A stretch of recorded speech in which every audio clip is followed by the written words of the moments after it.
प्रेक्षकांना आज आपण बघणार आहोत ठरलं तर मग मालिकेच्या 30 जुलैच्या भागामध्ये सायली आश्रमामध्ये आली आणि मुलं लगेच नाराज होऊन तिच्याकडे येत आणि सांगताय, अगं सायली ते आता ह्या मुली सर्व पिकनिकला जाणार आणि आम्ही इथं घरीच बोर होऊ आहे.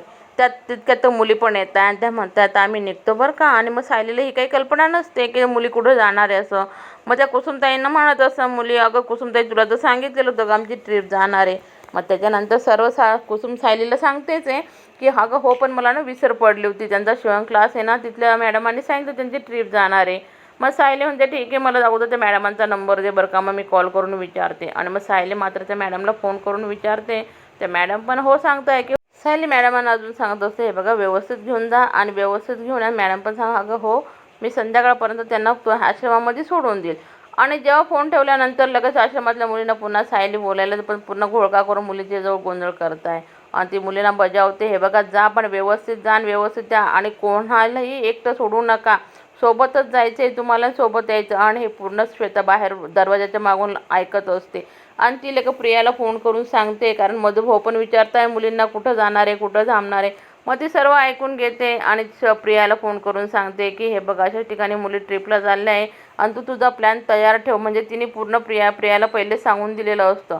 आणि इकडं मात्र हे दोघं मुलंच असतात म्हणून ते नाराज झालेले असतात. ते सायलीलाच त्यांच्याजवळ येत आहे आणि लगेच सायली म्हणते, हे बघा आपण ना आज पाववडे खायचे बरं का. त्यावर गौरीला ती सांगत असते. मग ते म्हणतं हो का गं सायली ताई, पाववडे का बाई, करतं लवकर गरम गरम पाववडे, मला खूप आवडतं बरं का.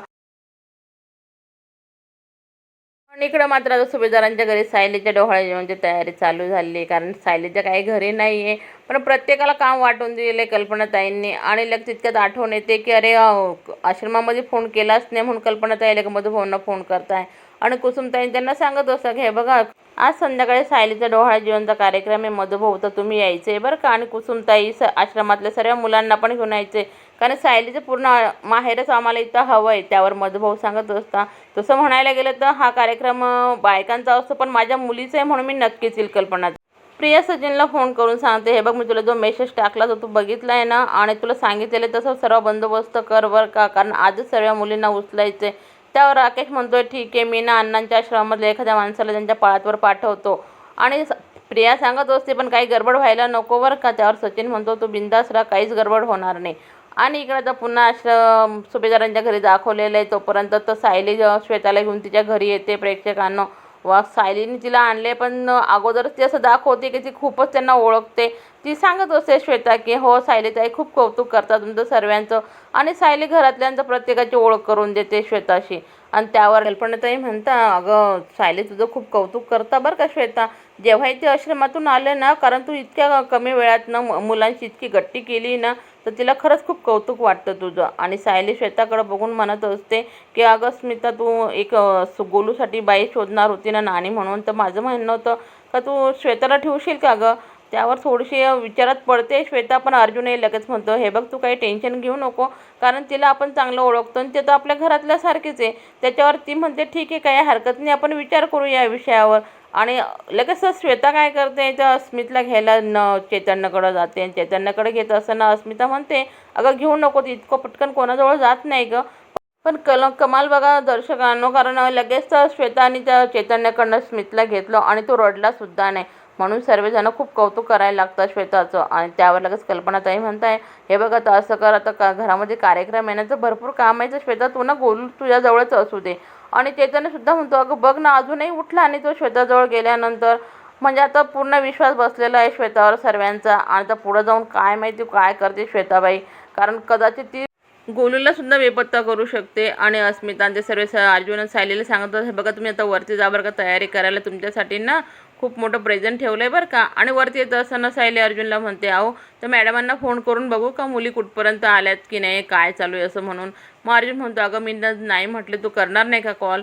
त्यावर लगेच सायली फोन करते मॅडमांना आणि सांगत असते की कुठपर्यंत आलं आहे मुली. तर त्या मॅडम सांगताय नाही अजून बराच वेळ आहे, आता थोड्या वेळाने पोचू आम्ही. आणि सायली सांगते की संध्याकाळी माझ्या इथं कार्यक्रम आहे डोहाळे जेवणचा, तर मुलींना तुम्ही लवकर घ्यायला या पनवेलला. तर त्याही मॅडम हो सांगताय. आणि आता मात्र श्वेतानं स्मितला घेऊन पूर्ण घरामध्ये मिरते आणि एक एक वस्तू प्रत्येकाजवळ आणून देते प्रेक्षकांना. आणि गाडीच्या मागं जो सचिनने माणूस पाठवलेला असतो ना त्यांच्यावर पाळत ठेवण्यासाठी, तो टू व्हीलरवर गाडीच्या मागं फिरत असतो आणि तो सचिनला पूर्ण अपडेट देतोय की गाडी कुठपर्यंत आली. त्यावर सचिन सांगतोय, हे बघ तू सारखा सारखा फोन करू नको, तू कुठेतरी थांबून थोड्या वेळानंतर फोन करत जा, पण प्रत्येक गोष्टीची मला अपडेट देत राहा वेळच्या वेळी. आणि इकडं मात्र तर प्रियाने काहीतरी कारस्थान उभं केलंय, कारण तिला तर तिचं स्वतःचं डोहाळे जीवन करून घ्यायचे आणि ती मुद्दाम नाटक करून रडायला लागते. आणि ज्या जेलमध्ये बायका असताना त्यांना सांगत असते, माझं कोणीच नाही आहे, माझं डोहाळे जीवन कोणीतरी करायला हवं. तर मला खूप हौस होती आणि मग तिचा प्लॅन सक्सेसफुल होतो प्रेक्षकांनो, कारण आता तिचं जेलमध्ये डोहाळे जीवन होणार आहे. आणि इकडं वरती आल्यानंतर सायली अर्जुन आणि ते बघता की खरंच स्मिताने वगैरे जे काही ज्यांच्यासाठी गिफ्ट ठेवलेलं असतं ना ते खूप भारी असतं, कारण पूर्ण सजावटीचं सामान तिच्यासाठी सायलीसाठी त्यांनी दिलेलं. आणि अर्जुन म्हणतो, बायको तुझ्यासाठी अजून एक सरप्राईज आहे बरं का गं. त्यावरती म्हणते, काय आहे बरं का, सांगा बरं का. त्यावर अर्जुन म्हणतो, तू अगोदर डोळे लाव बरं का, म्हणजे मी तुला देतो ते. अर्जुन मात्र कपाटाजवळ जाऊन त्याची जे वस्तू आणलेली असेल ती काढतोय आणि सायली समोर करतोय प्रेक्षकांना आणि तिला म्हणतो, आता उघड बरं का डोळे तू. आणि डोळे उघडण्याचं बघतो तर काय छोट्याशा डब्यामध्ये छानसं प्रेझेंट असतं सायलीसाठी.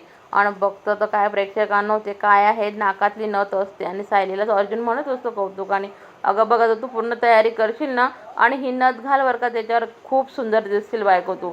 त्यावर सायली खरंच म्हणते, अहो खरंच खूप सुंदर आहे हो, तुम्ही आणलेलं गिफ्ट मला खूप आवडलं. आणि प्रेक्षकांना तो पुढील भागामध्ये आपल्याला समजणार आहे, कारण सायली आता डोहाळे जेवणासाठी अर्जुन तिची तयारी करायला लावतो, कारण पूर्ण मेकअप वगैरे सर्व अर्जुनच तिला घालून देणार आहे.